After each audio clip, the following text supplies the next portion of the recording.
RSS ਮੁਖੀ ਮੋਹਨ ਭਾਗਵਤ ਦੀ Canada ਫੇਰੀ ਨੂੰ ਲੈ ਕੇ ਸਿੱਖ ਭਾਈਚਾਰੇ ਵਿੱਚ ਰੋਸ।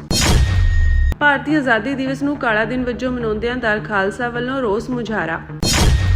ਐਡਮਿੰਟਨ ਵਿੱਚ ਇੱਕ ਸਿੱਖ ਟਰੱਕ ਡਰਾਈਵਰ ਨਾਲ ਕੁੱਟਮਾਰ ਤੇ ਨਸਲੀ ਟਿੱਪਣੀਆਂ ਕਰਨ ਦੀ ਘਟਨਾ।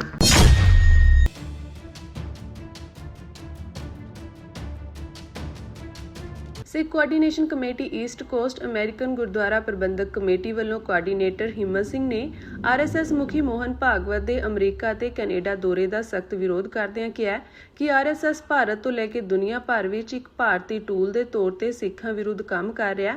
ਇਹੀ ਕਾਰਨ ਹੈ ਕਿ ਜਿੱਥੇ ਵੀ ਮੋਹਨ ਭਾਗਵਤ ਆਪਣੀ ਯਾਤਰਾ ਦੌਰਾਨ ਜਾਵੇਗਾ ਉੱਥੇ ਅਕਾਲ ਤਖਤ ਸਾਹਿਬ ਦੇ ਹੁਕਮਨਾਮੇ ਦੇ ਸਨਮੁਖ Sikh coordination committee east coast American gurdwara ਪ੍ਰਬੰਧਕ ਕਮੇਟੀ ਅਤੇ ਵੱਖ-ਵੱਖ ਪੰਥਕ ਜਥੇਬੰਦੀਆਂ, ਗੁਰਦੁਆਰਾ ਕਮੇਟੀਆਂ ਅਤੇ ਮਨੁੱਖੀ ਅਧਿਕਾਰ ਜਥੇਬੰਦੀਆਂ ਵੱਲੋਂ ਜ਼ੋਰਦਾਰ ਵਿਰੋਧ ਪ੍ਰਦਰਸ਼ਨ ਕੀਤੇ ਜਾਣਗੇ।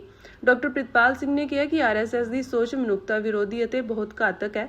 ਸਮੂਹ ਸਿੱਖਾਂ ਤੇ ਬਾਕੀ ਘੱਟ ਗਿਣਤੀ ਲੋਕਾਂ ਨੂੰ ਵੀ ਇਸ ਦੇ ਲੁਕਵੇਂ ਏਜੰਡਿਆਂ ਤੋਂ ਚੁਕੰਨੇ ਰਹਿਣ ਦੀ ਲੋੜ ਹੈ। ਇਹ ਵਿਰੋਧ ਸਿਰਫ ਸਿੱਖਾਂ ਤੱਕ ਸੀਮਿਤ ਨਹੀਂ ਹੋਵੇਗਾ। ਪੰਜਾਬ ਅਤੇ ਭਾਰਤ ਦੀਆਂ ਵੱਖ-ਵੱਖ ਘੱਟ ਗਿਣਤੀਆਂ ਨਾਲ ਸੰਬੰਧਿਤ ਡਾਇਸਪੋਰਾ ਦੇ ਲੋਕਾਂ ਨੂੰ ਵੀ ਆਪਣੇ ਹੱਕਾਂ ਅਤੇ ਲੋਕਤੰਤਰੀ ਕਦਰਾਂ ਕੀਮਤਾਂ ਲਈ ਆਵਾਜ਼ ਉਠਾਉਣ ਦਾ ਸੱਦਾ ਦਿੱਤਾ ਜਾਵੇਗਾ। RSS ਦੀ ਵਿਚਾਰਧਾਰਾ ਤੇ ਭਾਰਤ ਵਿੱਚ ਘੱਟ ਗਿਣਤੀਆਂ ਦੀ ਸਥਿਤੀ ਬਾਰੇ ਲੰਮੇ ਸਮੇਂ ਤੋਂ ਗੰਭੀਰ ਸਵਾਲ ਉੱਠਦੇ ਰਹੇ ਹਨ। ਸਿੱਖ ਕੋਆਰਡੀਨੇਸ਼ਨ ਕਮੇਟੀ ਦਾ ਇਲਜ਼ਾਮ ਹੈ ਕਿ ਸਿੱਖਾਂ ਦੀ ਵਿਲੱਖਣ ਧਾਰਮਿਕ ਪਛਾਣ, ਸਿੱਖ ਇਤਿਹਾਸ ਅਤੇ ਪੰਜਾਬ ਦੇ ਰਾਜਨੀਤਿਕ ਸੱਭਿਆਚਾਰਕ ਹੱਕਾਂ ਨੂੰ ਕਮਜ਼ੋਰ ਕਰਨ ਵਾਲੀਆਂ ਕੋਸ਼ਿਸ਼ਾਂ ਨੂੰ ਕਿਸੇ ਵੀ ਕੀਮਤ ਤੇ ਸਵੀਕਾਰ ਨਹੀਂ ਕੀਤਾ ਜਾਵੇਗਾ। ਸਿੱਖ ਧਰਮ ਨੂੰ ਹਿੰਦੂ ਧਰਮ ਵਿੱਚ ਜਜ਼ਬ ਕਰਨ ਜਾਂ ਸਿੱਖਾਂ ਦੀ ਵੱਖਰੀ ਧਾਰਮਿਕ ਪਛਾਣ ਨੂੰ ਖਤਮ ਕਰਨ ਦੀ ਕੋਈ ਵੀ ਕੋਸ਼ਿਸ਼ ਸਿੱਖ ਕੌਮ ਲਈ ਗੰਭੀਰ ਚੁਣੌਤੀ ਅਤੇ ਚਿੰਤਾ ਦਾ ਵਿਸ਼ਾ ਹੈ। ਇਸੇ ਤਰ੍ਹਾਂ ਦਲਿਤਾਂ, ਈਸਾਈਆਂ ਅਤੇ ਹੋਰ ਘੱਟ ਗਿਣਤੀਆਂ ਦੇ ਧਾਰਮਿਕ ਅਧਿਕਾਰਾਂ ਅਤੇ ਸੁਰੱਖਿਆ ਬਾਰੇ ਵੀ ਸਵਾਲਾਂ ਨੂੰ ਅਣਡਿੱਠ ਨਹੀਂ ਕੀਤਾ ਜਾ ਸਕਦਾ। ਸਿੱਖ ਜਥੇਬੰਦੀਆਂ ਨੂੰ ਇਸ ਗੱਲ ਤੇ ਵੀ ਗੰਭੀਰ ਇਤਰਾਜ਼ ਹੈ ਕਿ ਭਾਰਤ ਦੀਆਂ ਏਜੰਸੀਆਂ ਵੱਲੋਂ ਵਿਦੇਸ਼ਾਂ ਵਿੱਚ ਵਸਦੇ ਸਿੱਖ ਕਾਰਕੁਨਾਂ, ਆਗੂਆਂ ਅਤੇ ਗੁਰਦੁਆਰਾ ਸੰਸਥਾਵਾਂ ਨੂੰ ਪ੍ਰਭਾਵਿਤ ਕਰਨ ਜਾਂ ਆਪਸ ਵਿੱਚ ਵੰਡ ਪੈਦਾ ਕਰਨ ਦੇ ਕਥਿਤ ਯਤਨਾਂ ਬਾਰੇ ਲਗਾਤਾਰ ਚਿੰਤਾਵਾਂ ਸਾਹਮਣੇ ਆ ਰਹੀਆਂ ਹਨ। ਗੁਰਦੁਆਰਾ ਸਾਹਿਬਾਨ ਸਿੱਖ ਸੰਗਤ ਦੇ ਧਾਰਮਿਕ ਕੇਂਦਰ ਹਨ ਅਤੇ ਕਿਸੇ ਵੀ ਬਾਹਰੀ ਸਰਕਾਰੀ ਜਾਂ ਸਿਆਸੀ ਦਖਲ ਨੂੰ ਸਵੀਕਾਰ ਨਹੀਂ ਕੀਤਾ ਜਾਵੇਗਾ।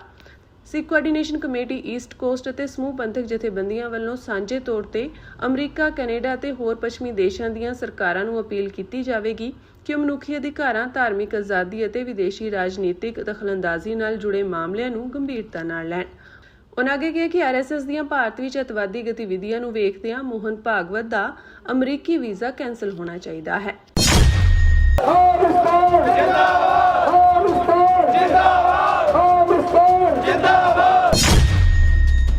ਭਾਰਤ ਦੀ ਆਜ਼ਾਦੀ ਦਿਹਾੜੇ ਦੀ ਪੂਰਵ ਸੰਧਿਆ ਮੌਕੇ ਸਿੱਖ ਜਥੇਬੰਦੀ ਦਲ ਖਾਲਸਾ ਨੇ 15 ਅਗਸਤ ਨੂੰ ਪੰਥ ਅਤੇ ਪੰਜਾਬ ਲਈ ਕਾਲਾ ਦਿਨ ਐਲਾਨਦੇ ਹੋਏ ਸ਼ਹਿਰ ਦੀਆਂ ਸੜਕਾਂ ਉੱਤੇ ਕਾਲੇ ਝੰਡੇ ਚੁੱਕ ਕੇ ਮਾਰਚ ਕੀਤਾ। ਇਹ March Gurdwara Singh Sabha railway road ਤੋਂ ਆਰੰਭ ਹੋ ਕੇ ਅੰਬੇਡਕਰ ਚੌਂਕ ਤੱਕ ਗਿਆ, ਜਿੱਥੇ ਬੁਲਾਰਿਆਂ ਨੇ ਪ੍ਰਦਰਸ਼ਨਕਾਰੀਆਂ ਨੂੰ ਸੰਬੋਧਨ ਕੀਤਾ। ਆਪਣਾ ਰੋਸ ਪ੍ਰਗਟ ਕਰਦਿਆਂ ਪਾਰਟੀ ਕਾਰਜਕਾਰੀ ਪ੍ਰਧਾਨ ਪਰਮਜੀਤ ਸਿੰਘ ਮੰਡ ਨੇ ਤਿੱਖਾ ਰੁਖ ਅਪਣਾਉਂਦਿਆਂ ਮੌਕੇ ਉੱਤੇ ਵੰਦੇ ਮਾਤਰਮ ਵਾਲੀ ਫਲੈਕਸ ਅਤੇ ਭਾਰਤੀ ਕਾਨੂੰਨ ਕਿਤਾਬ ਦੀ ਕਾਪੀ ਨੂੰ ਅੱਗ ਲਗਾ ਕੇ ਸਾੜ ਦਿੱਤਾ। ਉਨ੍ਹਾਂ ਸਖਤ ਸ਼ਬਦਾਂ ਵਿੱਚ ਕਿਹਾ ਕਿ ਭਾਰਤ ਵੱਲੋਂ ਕਾਨੂੰਨ ਦੇ ਡਰ ਹੇਠ ਥੋਪਿਆ ਜਾ ਰਿਹਾ ਭਾਰਤੀ ਰਾਸ਼ਟਰਵਾਦ ਪ੍ਰਵਾਨ ਨਹੀਂ। ਉਨ੍ਹਾਂ ਹਾਲ ਹੀ ਵਿੱਚ ਵੰਦੇ ਮਾਤਰਮ ਨੂੰ ਗਾਉਣ ਲਈ ਬਣਾਏ ਜਾ ਰਹੇ ਕਾਨੂੰਨ, ਬੰਦੀ ਸਿੰਘਾਂ ਦੀ ਰਿਹਾਈ ਨਾ ਕਰਨ ਅਤੇ ਹਰਿਆਣਾ ਵਿੱਚ ਪੁਲਿਸ ਵੱਲੋਂ ਸਿੱਖਾਂ ਉੱਤੇ ਕੀਤੇ ਗਏ ਲਾਠੀ ਚਾਰਜ ਅਤੇ ਸੁੱਟੇ ਗਏ ਅੱਥਰੂ ਗੈਸ ਦੇ ਗੋਲਿਆਂ ਦਾ ਹਵਾਲਾ ਦਿੰਦੇ ਹੋਏ ਇਹ ਪ੍ਰਦਰਸ਼ਨ ਕੀਤਾ। ਉਨ੍ਹਾਂ ਨੇ ਪੰਜਾਬ ਵਿੱਚ ਜਾਣਬੁੱਝ ਕੇ ਕਰਵਾਈ ਜਾ ਰਹੀ ਪ੍ਰਵਾਸੀਆਂ ਦੀ ਆਮਦ ਤੇ ਗੰਭੀਰ ਚਿੰਤਾ ਪ੍ਰਗਟ ਕਰਦਿਆਂ ਕਿਹਾ ਕਿ ਇਸ ਦੇ ਸਿੱਟੇ ਬਹੁਤ ਖਤਰਨਾਕ ਨਿਕਲਣਗੇ। ਪ੍ਰਵਾਸੀ ਆਬਾਦੀ ਲਈ 3 ਲੱਖ ਤੋਂ ਵੱਧ ਰਾਸ਼ਨ ਕਾਰਡ ਬਣਾਉਣ ਦੇ ਪੰਜਾਬ ਦੇ ਮੁੱਖ ਮੰਤਰੀ ਦੇ ਬਿਆਨ ਦਾ ਹਵਾਲਾ ਦਿੰਦੇ ਹੋਏ ਉਨ੍ਹਾਂ ਕਿਹਾ ਕਿ ਅਜਿਹੇ ਕਦਮ ਸਪਸ਼ਟ ਤੌਰ ਤੇ ਪੰਜਾਬ ਦੇ ਜਨਸੰਖਿਆ ਸੰਤੁਲਨ ਨੂੰ ਬਦਲਣ ਦੀ ਇੱਕ ਯੋਜਨਾਬੱਧ ਕੋਸ਼ਿਸ਼ ਨੂੰ ਦਰਸਾਉਂਦੇ ਹਨ। ਇਸ ਮੌਕੇ ਉਨ੍ਹਾਂ ਪੰਜਾਬ ਦੀ ਆਜ਼ਾਦੀ ਲਈ ਸੰਘਰਸ਼ ਜਾਰੀ ਰੱਖਣ ਦੀ ਆਪਣੀ ਵਚਨਬੱਧਤਾ ਨੂੰ ਵੀ ਦੁਹਰਾਇਆ। ਇਸ ਆਜ਼ਾਦੀ ਦੇ ਨਾਂ ਹੇਠ, ਦੇਸ਼ ਦੀ ਏਕਤਾ ਤੇ ਅਖੰਡਤਾ ਦੇ ਨਾਂ ਹੇਠ, ਇਸ ਮੁਲਕ ਨੂੰ ਮੁਲਕ ਬਣਾਈ ਰੱਖਣ ਦੇ ਨਾਂ ਹੇਠ ਤੇ ਇਹਦੀ ਦੇਸ਼ ਭਗਤੀ ਦੀ ਆੜ ਹੇਠ ਪਿਛਲੇ 80 ਸਾਲਾਂ ਤੋਂ ਪੰਜਾਬ ਦੇ ਹੱਕ ਖੋਏ ਗਏ।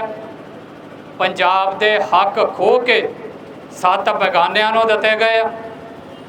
ਜਿਨ੍ਹਾਂ ਲੋਕਾਂ ਨੇ ਆਪਣੇ ਉਹਨਾਂ ਹੱਕਾਂ ਦੀ ਆਵਾਜ਼ ਬੁਲੰਦ ਕੀਤੀ, ਇਹਨਾਂ ਮੁਲਕ ਦੇ ਅੱਗੇ ਰਾਖੀ ਕਰਨ ਵਾਲਿਆਂ ਨੇ ਕਾਨੂੰਨ ਨੂੰ ਵਰਤ ਕੇ ਉਹਦੀ ਦੁਰਵਰਤੋਂ ਕਰਕੇ ਤੇ ਜਾਂ ਇਹ ਕਹਿ ਲਓ ਕਿ ਕੁਝ ਕਾਨੂੰਨਾਂ ਦੀ ਉਹਨਾਂ ਦੇ ਮੁਤਾਬਕ ਸਹੀ ਵਰਤੋਂ ਕਰਕੇ, ਕਿਉਂਕਿ ਉਹ ਕਾਨੂੰਨ ਹੀ ਇੰਨੇ ਭੈੜੇ ਸੀ, ਉਹ ਕਾਨੂੰਨ ਹੀ ਇੰਨੇ ਕਾਲੇ ਸੀ, ਉਹ ਕਾਨੂੰਨ ਹੀ ਇੱਦਾਂ ਦੇ ਸੀ ਵੀ ਜਿਹੜਾ ਵੀ ਕੋਈ ਆਪਣੀ ਵੱਖਰੀ ਆਵਾਜ਼ ਚੁੱਕੇ ਉਹਦੇ ਤੇ ਲਾ ਦਿਓ ਕਾਨੂੰਨ, ਚੋਕੇ ਮਾਰੋ ਜੇਲ੍ਹ ਦੇ ਵਿੱਚ। ਪੁਲਿਸ ਫੋਰਸਿਸ ਨੇ ਅੰਨਾ ਤਸ਼ੱਦਦ ਕੀਤਾ ਸਾਡੇ ਉੱਤੇ, ਅੱਜ ਵੀ ਹੋ ਰਿਹਾ। ਪੁਲਿਸ ਫੋਰਸਿਸ ਨੇ ਜਿੱਦਾਂ ਆਰਮੀ ਵੀ ਵਿੱਚ, CRPF, ਹੋਰ ਜਿੰਨੀਆਂ ਫੋਰਸਿਸ ਇਹਨਾਂ ਦੇ, ਇਹਨਾਂ ਸਾਰਿਆਂ ਨੇ ਸਾਡੇ ਉੱਤੇ ਅੰਨਾ ਤਸ਼ੱਦਦ ਕੀਤਾ। ਜਿਨ੍ਹਾਂ ਲੋਕਾਂ ਨੇ ਪੰਜਾਬ ਦੇ ਹੱਕਾਂ ਦੀ ਆਵਾਜ਼ ਚੁੱਕੀ, ਇਹਨਾਂ ਨੇ ਉਸ ਕਾਨੂੰਨ ਦੀ ਵਰਤੋਂ ਤੇ ਦੁਰਵਰਤੋਂ ਕਰਕੇ ਆਪਣੇ ਦੀ ਉਹਨਾਂ ਲੋਕਾਂ ਨੂੰ ਮਾਰਿਆ, ਡਿਸਅਪੀਅਰ ਕੀਤਾ, ਜੇਲ੍ਹਾਂ 'ਚ ਸੁੱਟਿਆ। ਅੱਜ ਵੀ ਸਾਡੇ ਬੰਦੀ ਸਿੰਘ ਜੇਲ੍ਹਾਂ ਦੇ ਵਿੱਚ ਬੰਦ ਨੇ। ਕਾਨੂੰਨ ਇਹਨਾਂ ਦੇ ਉਹੋ ਹੀ ਬਲਾਤਕਾਰੀਆਂ ਲਈ ਢਿੱਲੇ ਤੇ ਆਪਣੇ ਹੱਕਾਂ ਦੀ ਆਵਾਜ਼ ਬੁਲੰਦ ਕਰਨ ਵਾਲਿਆਂ ਲਈ ਸਖਤ। ਆ ਪਿੱਛੇ ਜੇ ਇਹਨਾਂ ਨੇ ਹੋਣਾ ਸ਼ੁਰੂ ਕੀਤਾ ਵੀ ਬੰਦੇ ਮਾਤਰਮ ਗਣਾਵਾਂਗੇ, ਵੀ ਧੱਕੇ ਦੇ ਨਾਲ ਗਵਾਵਾਂਗੇ। ਜਿਵੇਂ ਅਸੀਂ ਪਹਿਲਾਂ ਉੱਥੇ ਗੁਰਦੁਆਰਾ ਸਾਹਿਬ ਦੇ 'ਚ ਬੋਲਦਿਆਂ ਵੀ ਕਿਹਾ ਵੀ ਤੁਹਾਨੂੰ ਤੁਹਾਡਾ ਖੂਬ ਤੇ ਸਾਨੂੰ ਸਾਡਾ ਖੂਬ, ਪਰ ਜੇ ਤੁਸੀਂ ਆਪਣਾ ਧੱਕੇ ਦੇ ਨਾਲ ਸਾਡੇ ਸਿਰਾਂ ਦੇ ਉੱਤੇ ਥੋਪੋਗੇ ਤੇ ਫਿਰ ਇਹ ਸਾਡੇ ਕੋਲੋਂ ਐਕਸਪੈਕਟ ਕਰੋਗੇ ਵੀ ਅਸੀਂ ਤੁਹਾਡੀ ਇੱਜ਼ਤ ਕਰਾਂਗੇ। ਇਹ ਕੰਮ ਨਹੀਂ ਹੋਣਾ। ਅਸੀਂ ਇੱਜ਼ਤ ਤੁਹਾਡੀ ਉਦੋਂ ਤੱਕ ਕਰਦੇ ਹਾਂ ਜਦੋਂ ਤੱਕ ਤੁਸੀਂ ਆਪਣੇ ਘਰਾਂ ਦੇ ਵਿੱਚ ਵਜਾਉਂਦੇ ਹੋ।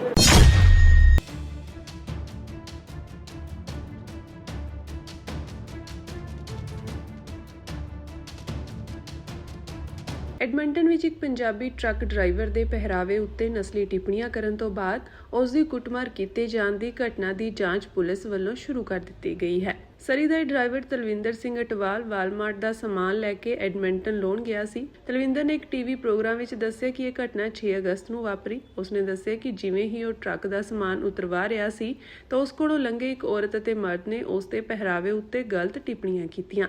ਉਸਨੇ ਕਿਹਾ ਕਿ ਪਹਿਲਾਂ ਤਾਂ ਉਹਨਾਂ ਨੇ ਇਸ ਨੂੰ ਅਣਗੌਲਿਆਂ ਕੀਤਾ, ਪਰ ਜਦੋਂ ਉਹ ਬੋਲਦੇ ਰਹੇ ਤਾਂ ਉਸਨੇ ਉਹਨਾਂ ਤੋਂ ਪੁੱਛ ਲਿਆ ਕਿ ਤੁਸੀਂ ਮੇਰੇ ਪਹਿਰਾਵੇ ਤੋਂ ਕੀ ਲੈਣਾ ਹੈ। ਇਸ ਗੱਲ ਤੋਂ ਭੜਕ ਗਏ ਅਤੇ ਉਸ ਕੋਲ ਆ ਕੇ ਉਸ ਦੀ ਗਰਦਨ ਤੇ ਵਾਰ ਕਰਕੇ ਉਸ ਨਾਲ ਕੁੱਟਮਾਰ ਕਰਨ ਲੱਗੇ। ਤਲਵਿੰਦਰ ਸਿੰਘ ਨੇ ਕਿਹਾ ਕਿ ਅਚਾਨਕ ਹੋਏ ਇਸ ਤਰ੍ਹਾਂ ਦੇ ਵਿਹਾਰ ਨੂੰ ਉਹ ਕੁਝ ਸਮਝ ਪਾਉਂਦਾ। ਇਸ ਤੋਂ ਪਹਿਲਾਂ ਹੀ ਦੋਵੇਂ ਕੁੱਟਮਾਰ ਅਤੇ ਭੱਦੀਆਂ ਟਿੱਪਣੀਆਂ ਕਰਦੇ ਹੋਏ ਉੱਥੋਂ ਚਲੇ ਗਏ।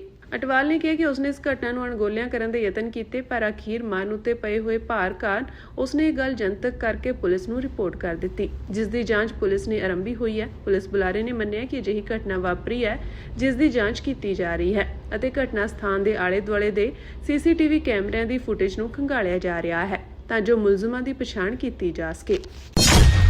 ਸ਼੍ਰੋਮਣੀ ਗੁਰਦੁਆਰਾ ਪ੍ਰਬੰਧਕ ਕਮੇਟੀ ਦੇ ਪ੍ਰਧਾਨ ਵੱਲੋਂ ਸੁਖਬੀਰ ਬਾਦਲ ਤੇ ਤਖਤ ਸ੍ਰੀ ਹਜ਼ੂਰ ਸਾਹਿਬ ਵਿਖੇ ਹੋਏ ਹਮਲੇ ਦੀ ਸਖਤ ਸ਼ਬਦਾਂ ਵਿੱਚ ਨਿੰਦਾ ਕੀਤੀ ਗਈ ਹੈ। ਉਨ੍ਹਾਂ ਆਖਿਆ ਕਿ ਗੁਰੂ ਘਰਾਂ ਵਿੱਚ ਬਿਨਾਂ ਕਿਸੇ ਜਾਤ-ਪਾਤ ਅਤੇ ਰੰਗ ਭੇਦ ਦੇ ਹਰ ਇੱਕ ਨੂੰ ਆਉਣ ਦਾ ਅਧਿਕਾਰ ਹੈ ਅਤੇ ਉੱਥੇ ਕਿਸੇ ਦੀ ਵੀ ਜਾਤ ਜਾਂ ਪਾਤ ਨਹੀਂ ਪੁੱਛੀ ਜਾਂਦੀ। ਉਨ੍ਹਾਂ ਕਿਹਾ ਕਿ ਜਿਹੜੀ ਘਟਨਾ ਤਖਤ ਸ੍ਰੀ ਹਜ਼ੂਰ ਸਾਹਿਬ ਵਿਖੇ ਵਾਪਰੀ ਹੈ ਉਹ ਬਹੁਤ ਦੁਖਦਾਈ ਅਤੇ ਘਿਨਾਉਣੀ ਹੈ। ਸਿੱਖ ਇਤਿਹਾਸ ਵਿੱਚ ਕਦੇ ਵੀ ਅਜਿਹਾ ਸਿਸਟਮ ਨਹੀਂ ਰਿਹਾ, ਕਿਉਂਕਿ ਸਿੱਖਾਂ ਨੇ ਹਮੇਸ਼ਾ ਦੂਸਰਿਆਂ ਦੀ ਮਦਦ ਕੀਤੀ ਹੈ, ਪਰ ਇਹ ਸਿੱਖੀ ਕਿਰਦਾਰ ਨਹੀਂ ਹੈ, ਸਗੋਂ ਇਹ ਬਹੁਤ ਹੀ ਘਿਨਾਉਣੀ ਹਰਕਤ ਹੈ। ਦੇਖੋ, ਮੈਂ ਕਹਿ ਸਕਦਾ ਬੜੀ ਵੱਡੀ ਇੱਕ ਸਿੱਖ ਕੌਮ ਦੀ ਇਤਰਾਜ਼ ਦੀ ਬਦਕਿਸਮਤੀ ਬਣ ਗਈ ਆ। ਜਿਸ ਗੁਰੂ ਘਰ ਦੇ ਵਿੱਚ without any caste and creed ਹਰ ਇੱਕ ਨੂੰ ਆਉਣ ਦਾ ਅਧਿਕਾਰ ਆ, ਕੋਈ ਨਹੀਂ ਪੁੱਛਿਆ ਜਾਂਦਾ ਤੇਰੀ ਜਾਤ ਕੀ ਆ, ਤੇਰੀ ਪਾਤ ਕੀ ਆ।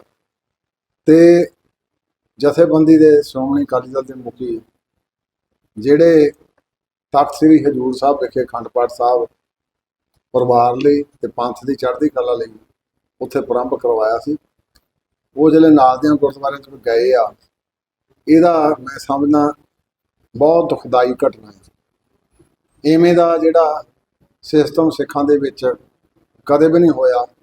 ਸਿੱਖ ਤਾਂ ਸਿੱਖ ਦਾ ਕਿਰਦਾਰ ਸੀ, ਦੂਸਰੇ ਦੀ ਮਦਦ ਦੇ ਆਉਂਦਾ ਸੀ, ਪਰ ਮੈਂ ਕਹਿ ਸਕਦਾ ਇਹ ਸਿੱਖੀ ਕਿਰਦਾਰ ਨਹੀਂਗਾ। ਇਹ ਬੜੀ ਘਿਨਾਉਣੀ ਹਰਕਤ ਆ, ਜਿਹਦੀ ਮੈਂ ਕੱਲ੍ਹ ਵੀ ਵੀਡੀਓ ਪਾਈ ਸੀ। ਪਰ ਸਰਦਾਰ ਸੁਖਬੀਰ ਸਿੰਘ ਬਾਦਲ ਉਹ ਨਿਰੰਤਰ ਤੌਰ ਦੇ ਉੱਤੇ ਕਈ ਵਾਰੀ ਬੰਦਾ ਘਬਰਾ ਜਾਂਦਾ, ਕਈ ਵਾਰੀ ਹੋਰ ਮੁਸ਼ਕਿਲਾਂ ਦਾ ਸਾਹਮਣਾ ਕਰਨਾ ਪੈਂਦਾ, ਪਰ ਗੁਰੂ ਸਾਹਿਬ ਅੰਗ ਸੰਗ ਆ, ਤਕੜੇ ਹੋ ਕੇ ਸਾਰਿਆਂ ਸਮਿਆਂ ਦੇ ਵਿੱਚੋਂ ਨਿਕਲਦੇ ਆ। ਪਰ ਇਹ ਘਟਨਾ ਜਿਹੜੀ ਦੁਰਘਟਨਾ ਘਟੀ ਆ, ਇਹ ਬਹੁਤ ਘਿਨਾਉਣੀ ਤੇ ਦੁਖਦਾਈ। ਇਸ ਦੇ ਨਾਲ ਹੀ 15 ਅਗਸਤ ਨੂੰ ਬੰਦੀ ਸਿੰਘਾਂ ਦੀ ਰਿਹਾਈ ਲਈ ਗਵਰਨਰ ਹਾਊਸ ਵੱਲ ਜਾ ਰਹੇ ਮੋਰਚੇ ਅਤੇ ਬੰਦੀ ਸਿੰਘਾਂ ਦੀ ਰਿਹਾਈ ਨਾਲ ਸੰਬੰਧਿਤ ਹਰ ਸੰਘਰਸ਼ ਦਾ SGPC ਪ੍ਰਧਾਨ ਵੱਲੋਂ ਪੂਰਨ ਸਮਰਥਨ ਕੀਤਾ ਗਿਆ ਹੈ। ਉਨ੍ਹਾਂ ਕਿਹਾ ਕਿ ਸ਼੍ਰੋਮਣੀ ਕਮੇਟੀ ਅਤੇ ਅਸੀਂ ਆਪ ਸ਼੍ਰੋਮਣੀ ਗੁਰਦੁਆਰਾ ਪ੍ਰਬੰਧਕ ਕਮੇਟੀ ਵੱਲੋਂ ਬੰਦੀ ਸਿੰਘਾਂ ਦੀ ਰਿਹਾਈ ਲਈ ਹਮੇਸ਼ਾ ਪੈਰਵਾਈ ਕਰਦੇ ਰਹੇ ਹਾਂ ਅਤੇ ਉਹਨਾਂ ਜਥੇਬੰਦੀਆਂ ਨਾਲ ਵੀ ਹਮੇਸ਼ਾ ਸਮਰਥਨ ਕੀਤਾ ਗਿਆ ਹੈ। ਉਹਨਾਂ ਆਖਿਆ ਕਿ ਕੌਮੀ ਇਨਸਾਫ ਮੋਰਚੇ ਵੱਲੋਂ 15 ਤਾਰੀਖ ਨੂੰ ਮੁਹਾਲੀ ਤੋਂ ਗਵਰਨਰ ਹਾਊਸ ਵੱਲ ਜੋ ਮਾਰਚ ਕੀਤਾ ਜਾ ਰਿਹਾ, ਮੈਂ ਉਸ ਦਾ ਪੂਰਨ ਤੌਰ ਤੇ ਸਮਰਥਨ ਕਰਦਾ ਹਾਂ। ਮੈਂ ਹਰ ਇੱਕ ਉਸ ਸੰਘਰਸ਼ ਦਾ ਸਮਰਥਨ ਕਰਦਾ ਜਿਹੜਾ ਬੰਦੀ ਸਿੰਘਾਂ ਨਾਲ ਸੰਬੰਧਿਤ ਹੈ। ਅਸੀਂ ਆਪ ਵੀ ਸ਼੍ਰੋਮਣੀ ਗੁਰਦੁਆਰਾ ਪ੍ਰਬੰਧਕ ਕਮੇਟੀ ਵੱਲੋਂ ਪੈਰਵੀ ਕਰਦੇ ਹਾਂ ਤੇ ਉਹਨਾਂ ਜਥੇਬੰਦੀਆਂ ਦੀ ਵੀ ਜਿਹੜੇ ਪੈਰਵੀ ਕਰਦੇ ਆ ਉਹਨਾਂ ਦੇ ਵੀ ਨਾਲ ਹਮੇਸ਼ਾ ਸਮਰਥਨ ਕੀਤਾ।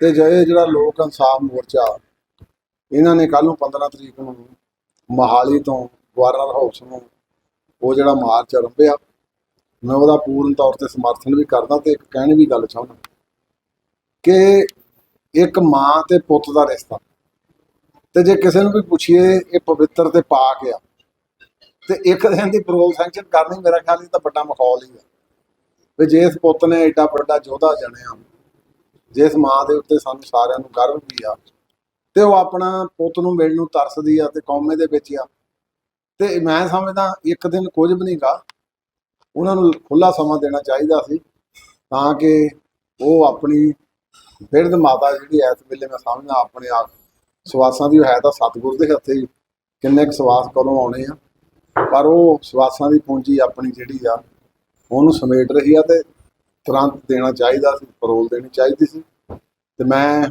ਉਸ ਮੋਰਚੇ ਦੇ ਉਸ 15 ਤਰੀਕ ਦੇ ਨੂੰ ਜਿੱਦਣ ਇਹਨੇ ਮੀਟਿੰਗ ਕੀਤੀ ਸੀ ਉਦੋਂ ਵੀ ਸਾਡੇ ਮੈਂਬਰ ਐਗਜ਼ੈਕਟਿਵ ਦੇ ਵਿੱਚ ਪਹੁੰਚੇ ਸੀ ਤੇ ਮੈਂ ਹਮੇਸ਼ਾ ਹੀ ਕਹਿ ਲਓ ਸ਼੍ਰੋਮਣੀ ਗੁਰਦੁਆਰਾ ਪ੍ਰਬੰਧਕ ਕਮੇਟੀ ਸਿੱਖ ਬੰਦੀਆਂ ਲਈ ਉਹਨਾਂ ਲਈ ਹਮੇਸ਼ਾ ਹੀ ਸਮਰਥਨ 'ਚ ਰਹਿੰਦੀ ਤੇ ਇਹਦਾ ਵੀ ਮਤਲਬ ਸ਼੍ਰੀ ਅਕਾਲ ਤਖਤ ਸਾਹਿਬ ਦੇ ਸਾਬਕਾ ਜਥੇਦਾਰ ਗਿਆਨੀ ਰਘਬੀਰ ਸਿੰਘ ਦੇ ਘਰ ਦੇ ਬਾਹਰ ਗੋਲੀ ਚੱਲਣ ਦੀ ਘਟਨਾ ਸਾਹਮਣੇ ਆਉਣ ਤੋਂ ਬਾਅਦ ਅੰਮ੍ਰਿਤਸਰ ਪੁਲਿਸ ਨੇ ਜਾਂਚ ਤੇਜ਼ ਕਰ ਦਿੱਤੀ ਹੈ। ਇਹ ਘਟਨਾ 12 ਤਰੀਕ ਦੀ ਰਾਤ ਕਰੀਬ 11:04 ਅਤੇ ਕੁਝ ਸਕਿੰਟ ਤੇ ਵਾਪਰਨ ਦੀ ਗੱਲ ਸਾਹਮਣੇ ਆਈ ਹੈ। ਘਰ ਦੇ ਬਾਹਰ ਲੱਗੇ ਸੀਸੀਟੀਵੀ ਕੈਮਰਿਆਂ ਵਿੱਚ ਘਟਨਾ ਨਾਲ ਜੁੜੀਆਂ ਕੁਝ ਗਤੀਵਿਧੀਆਂ ਵੀ ਰਿਕਾਰਡ ਹੋਈਆਂ ਹਨ। ਪੁਲਿਸ ਵੱਲੋਂ ਮਾਮਲੇ ਨੂੰ ਗੰਭੀਰਤਾ ਨਾਲ ਲੈਂਦਿਆਂ ਹਰ ਪੱਖ ਤੋਂ ਜਾਂਚ ਕੀਤੀ ਜਾ ਰਹੀ ਹੈ। ਗਿਆਨੀ ਰਘਬੀਰ ਸਿੰਘ ਨੇ ਮੀਡੀਆ ਨਾਲ ਗੱਲਬਾਤ ਕਰਦਿਆਂ ਦੱਸਿਆ ਕਿ ਪਰਿਵਾਰ ਨੂੰ ਘਟਨਾ ਬਾਰੇ ਅਗਲੇ ਦਿਨ ਸ਼ਾਮ ਸਮੇਂ ਪਤਾ ਲੱਗਿਆ। ਉਹਨਾਂ ਮੁਤਾਬਕ ਉਹਨਾਂ ਦੀ ਪਤਨੀ ਸ਼੍ਰੀ ਦਰਬਾਰ ਸਾਹਿਬ ਵਿਖੇ ਮੱਥਾ ਟੇਕਣ ਲਈ ਗਏ ਹੋਏ ਸਨ। ਵਾਪਸ ਆਉਣ ਤੋਂ ਬਾਅਦ ਜਦੋਂ ਡਰਾਈਵਰ ਗੱਡੀ ਸਾਫ਼ ਕਰ ਰਿਹਾ ਸੀ ਤਾਂ ਉਸ ਦੇ ਹੱਥ ਨੂੰ ਕਿਸੇ ਚੀਜ਼ ਨਾਲ ਸੱਟ ਲੱਗੀ। ਜਾਂਚ ਕਰਨ ਤੇ ਕਾਰ ਦੇ ਬੋਨਟ ਦੇ ਅੰਦਰ ਗੋਲੀ ਦਾ ਸਿੱਕਾ ਫਸਿਆ ਹੋਇਆ ਮਿਲਿਆ। ਕੱਲ ਸ਼ਾਮ ਸਾਨੂੰ ਪਤਾ ਲੱਗਾ ਕਿ 5:15 ਵਜੇ ਜਦੋਂ ਮੇਰੇ ਪਤਨੀ ਦਰਬਾਰ ਸਾਹਿਬ ਮੱਥਾ ਟੇਕਣ ਵਾਸਤੇ ਜਾਣਾ ਸੀਗਾ ਔਰ ਕਦੇ ਡਰਾਈਵਰ ਨੇ ਗੱਡੀ ਸਾਫ਼ ਕਰਦੇ ਬੋਨਟ ਤੇ ਹੱਥ ਲਾਇਆ ਤਾਂ ਉਹਨੂੰ ਖੁੱਭਿਆ ਹੋਇਆ ਜਿਹੜਾ ਸਿੱਕਾ ਸੀਗਾ ਗੋਲੀ ਦਾ ਉਹ ਬੋਨਟ ਦੇ ਵਿੱਚ ਲੱਗਾ ਹੋਇਆ ਮਿਲਿਆ ਔਰ ਉਹਨਾਂ ਨੇ ਇਸ ਸੂਚਨਾ ਮੈਨੂੰ ਦਿੱਤੀ ਔਰ PSO ਸਾਹਿਬ ਨੇ ਉਸੇ ਵੇਲੇ ਜਿਹੜੀ ਜੋ ਸਾਡਾ ਕੰਸਰਨਡ ਪੁਲਿਸ ਸਟੇਸ਼ਨ ਹੈ ਥਾਣਾ ਮਕਬੂਲਪੁਰਾ ਉੱਥੇ ਸੂਚਨਾ ਦਿੱਤੀ ਔਰ ਥੋੜ੍ਹੀ ਦੇਰ ਦੇ ਵਿੱਚ ਹੀ SHO ਸਾਹਿਬ ਔਰ DSP ਸਾਹਿਬ ਮੌਕੇ 'ਤੇ ਜਿਹੜੇ ਪਹੁੰਚੇ ਤੇ ਉਹਨਾਂ ਨੇ ਆਪਣੀ ਤੌਰ 'ਤੇ ਇਨਵੈਸਟੀਗੇਸ਼ਨ ਸੀ ਉਹ ਕੀਤੀ ਹੈ। ਇਸ ਤੋਂ ਬਾਅਦ ਤੁਰੰਤ ਪੁਲਿਸ ਨੂੰ ਸੂਚਿਤ ਕੀਤਾ ਗਿਆ। ਸੂਚਨਾ ਮਿਲਣ ਤੇ ਸਬੰਧਤ ਥਾਣੇ ਦੇ SHO ਅਤੇ DSP ਸਮੇਤ ਪੁਲਿਸ ਅਧਿਕਾਰੀ ਮੌਕੇ ਤੇ ਪਹੁੰਚੇ ਅਤੇ ਘਟਨਾ ਵਾਲੀ ਥਾਂ ਦਾ ਜਾਇਜ਼ਾ ਲਿਆ। ਪੁਲਿਸ ਵੱਲੋਂ ਕਾਰ ਅਤੇ ਆਸ-ਪਾਸ ਦੇ ਇਲਾਕੇ ਦੀ ਜਾਂਚ ਕਰਨ ਦੇ ਨਾਲ-ਨਾਲ CCTV ਫੁਟੇਜ ਵੀ ਖੰਗਾਲੀ ਜਾ ਰਹੀ ਹੈ। CCTV ਫੁਟੇਜ ਬਾਰੇ ਜਾਣਕਾਰੀ ਦਿੰਦਿਆਂ ਗਿਆਨੀ ਰਘਬੀਰ ਸਿੰਘ ਨੇ ਦੱਸਿਆ ਕਿ ਇੱਕ ਨੌਜਵਾਨ ਲਾਲ ਰੰਗ ਦੀ ਟੀ-ਸ਼ਰਟ ਪਹਿਨ ਕੇ ਸਕੂਟੀ ਤੇ ਘਰ ਦੇ ਸਾਹਮਣੇ ਆਉਂਦਾ ਦਿਖਾਈ ਦਿੰਦਾ। ਉਹ ਘਰ ਦੇ ਦਰਵਾਜ਼ੇ ਦੇ ਬਿਲਕੁਲ ਸਾਹਮਣੇ ਆ ਕੇ ਵਾਪਸ ਮੁੜਦਾ ਹੈ, ਕਦੇ ਇੱਕ ਗਲੀ ਕਦੇ ਦੂਜੀ ਗਲੀ ਵੱਲ ਜਾਂਦਾ ਨਜ਼ਰ ਆਉਂਦਾ ਹੈ। ਉਹ ਫੋਨ ਤੇ ਕਿਸੇ ਨਾਲ ਗੱਲ ਕਰਦਾ ਵੀ ਦਿਖਾਈ ਦਿੰਦਾ ਹੈ ਤੇ ਕੁਝ ਮਿੰਟਾਂ ਬਾਅਦ ਮੁੜ ਘਰ ਦੇ ਸਾਹਮਣੇ ਆਉਂਦਾ ਹੈ। ਹਾਲਾਂਕਿ ਪੁਲਿਸ ਵੱਲੋਂ ਅਜੇ ਤੱਕ ਇਸ ਨੌਜਵਾਨ ਦੀ ਪਛਾਣ ਜਾਂ ਘਟਨਾ ਨਾਲ ਉਸ ਦੇ ਸਬੰਧ ਬਾਰੇ ਕੋਈ ਪੁਸ਼ਟੀ ਨਹੀਂ ਕੀਤੀ ਗਈ ਹੈ। ਔਰ ਅੱਜ ਅਸੀਂ ਸਵੇਰੇ CCTV ਕੈਮਰੇ ਆਪਣੇ ਤੌਰ 'ਤੇ ਦੇਖੇ ਨੇ ਔਰ 12 ਤਰੀਕ ਨੂੰ ਰਾਤ 11:04 ਤੇ ਖੜਕਾ ਹੁੰਦਾ। ਖੜਕਾ ਹੋਣ 'ਤੇ ਜਿਹੜੇ ਸਾਡੇ ਸੰਤਰੀ ਨੇ ਉਹ ਦਰਵਾਜ਼ਾ ਖੋਲ੍ਹ ਕੇ ਬਾਹਰ ਜਾਂਦੇ ਨੇ, ਆਸੇ-ਪਾਸੇ ਉੱਪਰ ਥੱਲੇ ਸਾਰੇ ਦੇਖਦੇ ਨੇ ਔਰ ਜਦ ਦਰਵਾਜ਼ੇ ਕੋਲ ਖੜ੍ਹਦੇ ਆ ਕੇ ਤੇ ਇੱਕ ਨੌਜਵਾਨ ਲਾਲ ਟੀ-ਸ਼ਰਟ ਪਾਈ ਹੋਈ ਉਹਨੇ ਸਕੂਟੀ ਦੇ ਉੱਤੇ ਆ ਕੇ ਤੇ ਉਹ ਸਾਡੇ ਦਰਵਾਜ਼ੇ ਕੋਲ ਹੋ ਕੇ ਵਾਪਸ ਚਲਾ ਜਾਂਦਾ ਹੈ। ਫਿਰ ਪਿੱਛੇ ਚੌਂਕ 'ਚ ਖੜ੍ਹ ਕੇ ਟੈਲੀਫੋਨ 'ਤੇ ਲੰਬੀ ਗੱਲਬਾਤ ਕਿਸੇ ਨਾਲ ਕਰਦਾ ਹੈ ਔਰ ਕਦੇ ਉਸ ਗਲੀ 'ਚ ਵੜਦਾ ਹੈ, ਕਦੇ ਉਸ ਗਲੀ 'ਚ ਵੜਦਾ ਹੈ। ਫਿਰ ਥੋੜ੍ਹੇ ਮਿੰਟਾਂ ਦੇ ਬਾਅਦ ਹੀ ਉਹ ਇਸੇ ਗਲੀ ਸਾਡੇ ਬਾਜ਼ਾਰ ਤੋਂ ਹੀ ਸਕੂਟੀ ਜਿਹੜੀ ਹੈ ਉਹ ਲੈ ਕੇ ਤੇ ਅੱਗੇ ਚਲਾ ਜਾਂਦਾ ਹੈ ਤੇ ਇਹਨੀ ਘਟਨਾ ਜਿਹੜੀ ਸੀ ਅਜੇ ਤੱਕ ਸਾਡੇ ਸਾਹਮਣੇ ਆਈ। ਇਸ ਦੌਰਾਨ DCP ਇਨਵੈਸਟੀਗੇਸ਼ਨ ਰਵਿੰਦਰਪਾਲ ਸਿੰਘ ਸੰਧੂ ਨੇ ਦੱਸਿਆ ਕਿ ਮੁੱਢਲੀ ਜਾਂਚ ਵਿੱਚ ਗੋਲੀ ਉੱਪਰੋਂ ਚੱਲ ਕੇ ਹੇਠਾਂ ਵੱਲ ਆਉਣ ਦੀ ਸੰਭਾਵਨਾ ਸਾਹਮਣੇ ਆ ਰਹੀ ਹੈ। ਉਹਨਾਂ ਕਿਹਾ ਕਿ ਹੁਣ ਤੱਕ ਅਜਿਹਾ ਕੋਈ ਵਿਅਕਤੀ ਸਾਹਮਣੇ ਨਹੀਂ ਆਇਆ ਜਿਸ ਨੇ ਸਿੱਧੇ ਤੌਰ ਤੇ ਘਰ ਵੱਲ ਗੋਲੀ ਚਲਾਈ ਹੋਵੇ। ਪ੍ਰੀਲਿਮਿਨਰੀ ਜਿਹੜੀ ਐਗਜ਼ਾਮੀਨੇਸ਼ਨ ਤੇ ਗੱਲ ਸਾਹਮਣੇ ਆਈ ਵੀ ਇਹ ਜਿਹੜਾ ਐਂਗਲ ਹੈਗਾ ਉਹ ਬੜਾ ਇੰਪੋਰਟੈਂਟ ਹੈ। ਐਂਗਲ ਜਿਹੜਾ ਕਾਰ ਦਾ ਬੋਨਟ ਦੇ ਉੱਤਲੇ ਪਾਸੇ ਜਿਹੜੀ ਗੋਲੀ ਵੱਜੀ ਹੈ 32 ਬੋਰ ਦੀ ਲੱਗ ਰਹੀ ਹੈ। ਫਿਰ ਵੀ ਉਹਨੂੰ ਅਸੀਂ ਐਗਜ਼ਾਮਿਨ ਕਰਾ ਰਹੇ ਹਾਂ ਔਰ ਬਿਲਕੁਲ ਉੱਤੋਂ ਸਟ੍ਰੇਟ ਜਿੱਦਾਂ ਉੱਤੋਂ ਵੱਜੀ ਹੁੰਦੀ ਹੈ, ਮਤਲਬ ਡਾਇਰੈਕਟਲੀ ਜਿੱਦਾਂ ਹਿੱਟ ਕੀਤਾ ਉਹ ਨਹੀਂ ਹੈਗਾ।